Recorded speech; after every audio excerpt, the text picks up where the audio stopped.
Madam and Mr. Chairman, thank you for this opportunity to present the Veterans of Foreign Wars national priorities before your Veterans Affairs Committee.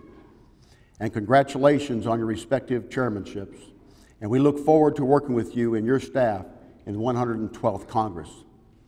But before I begin, I would like to take a moment to recognize the service of two great veterans advocates. Senator Akaka, 30-plus years in Congress fighting for your fellow veterans and truly made him a statesman. And he is not just a member of the greatest generation. He is a shining example of what that term means. I would also like to take a moment to recognize fellow Marine Senator Jim Webb, who said he ran for Congress to help make a difference. Senator, thank you for being a man of your word, and we look forward to working with you both and your staff for the remainder of the 112th Congress. To both of you, I offer my thanks and gratitude on behalf of the Veterans of Foreign Wars and all of the America's veterans for your tireless effort and unique contributions. As Congress begins to rein in spending to reduce the federal deficit, please don't forget the men and women who are defending our country and their families at home. We only ask that you do what is right for America's only true heroes. The VA is a 21st century healthcare system that delivers world-class care to America's veterans. The Veterans Benefit Administration, however, continues to struggle with its greatest workload in over 50 years and its worst quality in decades. Currently, the number of veterans awaiting claims decisions totaled nearly 1.5 million, an increase of nearly 40% in just 1 year. The seeds of today's processing problems were sown decades and stem from several problems. Inadequate staffing through 1980 and 1990s directly impacted production. Late budgets forced managers to choose quantity over quality, which helped contribute to the error rates that the VA admits, 17%, within some regional offices can exceed 1 in 3. Missed opportunities to streamline and automate processes by adopting new technology also compounded the problem.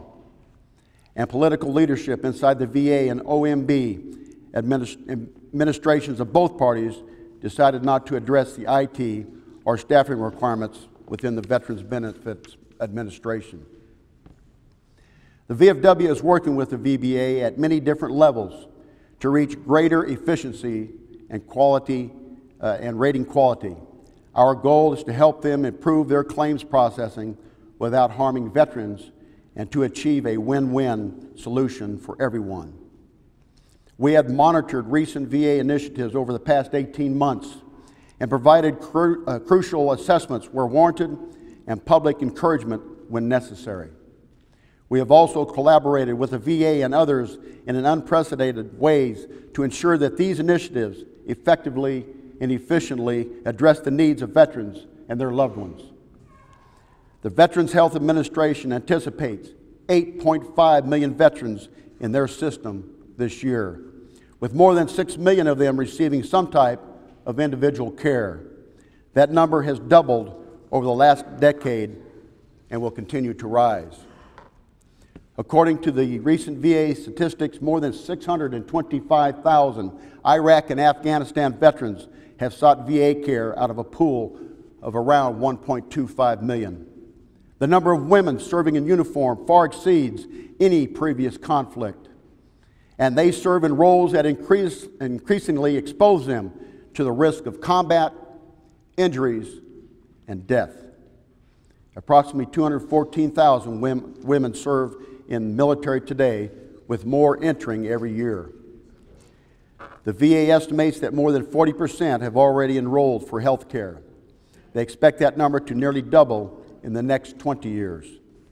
The VA must provide more gender-specific primary care for services in all medical facilities. The VA must take the lead on researching the effects of war on women, which includes PTSD and military sexual trauma. More than 42,000 service members have been wounded in action over the last decade.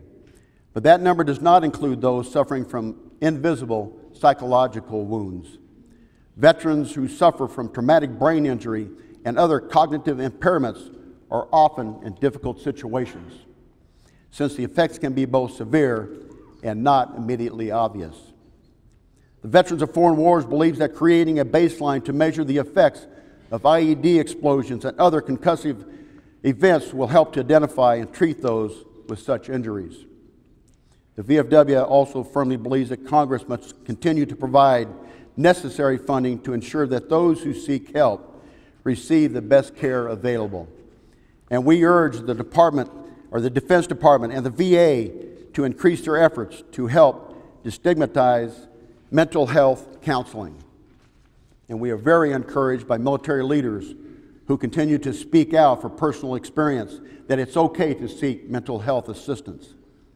Recent VA data shows that more than half of all Iraq and Afghanistan patients treated have experienced some sort of mental trauma, and about a fourth of them have been diagnosed with post-traumatic stress disorder. Military and veterans' suicides are taking a tremendous toll and is perhaps the most serious challenge DOD and the VA. Unfortunately, the tide has turned for the worse in recent years, with an average of 18 veterans committing suicide every day. This nationwide problem is especially prevalent in the National Guard and Reserves, whose members usually do not have access to the same on-base support agencies that active duty military and their families receive. The Veterans of Foreign Wars believes that DOD and the VA must do more to combat this threat, to include initiating one-on-one mental health evaluations before and after each deployment. Knowing that a veteran's family is also a great source of comfort and support, the Veterans of Foreign Wars greatly appreciates the work of both committees to pass a new law that is more commonly called the Caregiver Bill. The VFW is supportive of the interim final rule VA submitted last week to speed the rulemaking process, but we recognize that there is still work to be done. We strongly believe that any rules, interim or final, must be created so that caregivers from all generations can also benefit from this very positive piece of legislation. We ask that your committee provide the continued oversight this crucial program requires. We also insist that the VA move as quickly as possible to provide the care and services dictated by the law. National unemployment rates continue to be unacceptably high, but veterans have been especially hit hard at 15% just last month. We must all do better to educate corporate America about the skills and can-do attitudes of all veterans that they can bring to a workplace. Plus, we ask for your support to better enforce the USERRA laws and the government's 3% set aside for federal contracts. I have other issues, and they're listed in my written statement, but in the interest of brevity, I will now conclude by thanking each and every one of you for the opportunity to present the Veterans of Foreign Wars national legislative priorities, and I would be happy to answer any questions that you or the members of your committees may have. Thank you.